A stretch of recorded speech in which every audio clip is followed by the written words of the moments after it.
सौभाग्यशाली गुरमुख सजन मंडली, इसी प्रकार सम्मुख विराजमान महाराजाधिराज योगी राज श्री परमहंस दयाल जी के पावन सुंदर दर्शन करते हुए और अपनी मुख रसना को पावन करने के लिए प्रेम से बोलो जयकारा।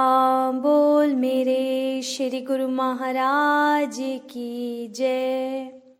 गुरुमुखो, हम कितने भाग्यशाली हैं कि ऋषि मुनि भी जिनके दर्शन को तरसते हैं, उन महाप्रभु दादा गुरुदेव की पावन तपभूमि लाल डूंगरी आश्रम में आज हम बैठकर सत्संग की सुंदर घड़ियों को प्राप्त कर रहे हैं। श्री गुरु माँ जी की कृपा से आज हम महात्मा श्रद्धानंद जी का निर्वाण दिवस मनाने के लिए बैठे हैं। श्रद्धानंद जी वैसे तो बाई जी थे, स्त्री चोले में थे, लेकिन फिर भी सब उनको महात्मा जी बोलते थे।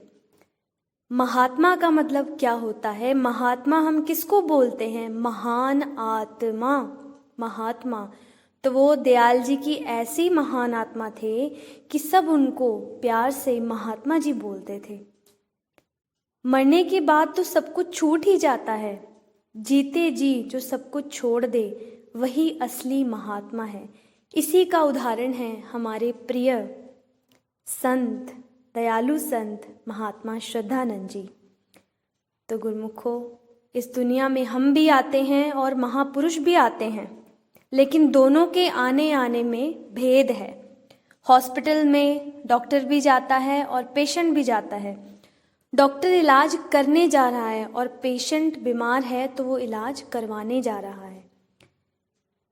है ना। जेल में कैदी भी जाता है और ऑफिसर भी जाता है। कैदी अपनी सजा भोगने के लिए जाता है और जेलर उसको सजा देने के लिए जाता है, हुक्म सुनाने के लिए जाता है। इसी प्रकार दुनिया में हम भी आते हैं, महापुरुष भी आते हैं, लेकिन महापुरुषों का आना क्यों होता है? वो हमें जगाने के लिए आते हैं। वो एक अलार्म की तरह होते हैं, तभी हम उनका निर्वाण दिवस मनाते हैं कि इस दुनिया में वो आए, उन्होंने हमें जगाया और फिर वो उसी धूमधाम में चले गए जहाँ से वो वापस आए थे। तो गुरुमुखो, फूल कुछ क्षण के लिए ही खिलता है। अगर कोई उसकी खुशबू ले ले, उसे तोड़ के श्री चरणों में चढ़ा दे, तो फूल का जीवन सफल हो गया, सार्थक हो गया। इसी तरह से महापुरुष महात्मा श्रद्धानंद जी एक एक पल, एक एक क्षण उन्होंने अपना परमहंस दयाल जी की सेवा को दे दिया। उन्होंने हमें यही सिखाया कि तुम भी इस दुनिया में कुछ समय के लिए ही आए हो। अपना एक एक क्षण, एक एक पल श्री गुरु माँ जी के चरणों में आप दे दो, क्योंकि लेखे में सोई घड़ी बाकी दिन बर्बाद। ये जो घड़ियां सत्संग की हैं, जिन घड़ियों में आपने सेवा की, सिमरन की, केवल वही याद आपके साथ जाएंगी। आज हम बैठ के महापुरुषों को क्यों याद कर रहे हैं? उन्होंने ऐसा क्या किया? उन्होंने परमार्थ की गंगा को बहाया। हर पल उन्होंने अपना श्वास श्वास, रोम रोम सेवा में लगा दिया, रूहों को जगाने में लगा दिया। तो महापुरुष हमें यही सिखाते हैं कि 24 घंटे में से 1 घंटा कम से कम हम अपनी आत्मा को, अपने गुरु को, परमहंस दयाल जी को ज़रूर दें, ताकि हमारा जन्म जो है वो सफल हो। इस लोक में भी हम सुखी रहें और परलोक में भी हम सुखी रहें।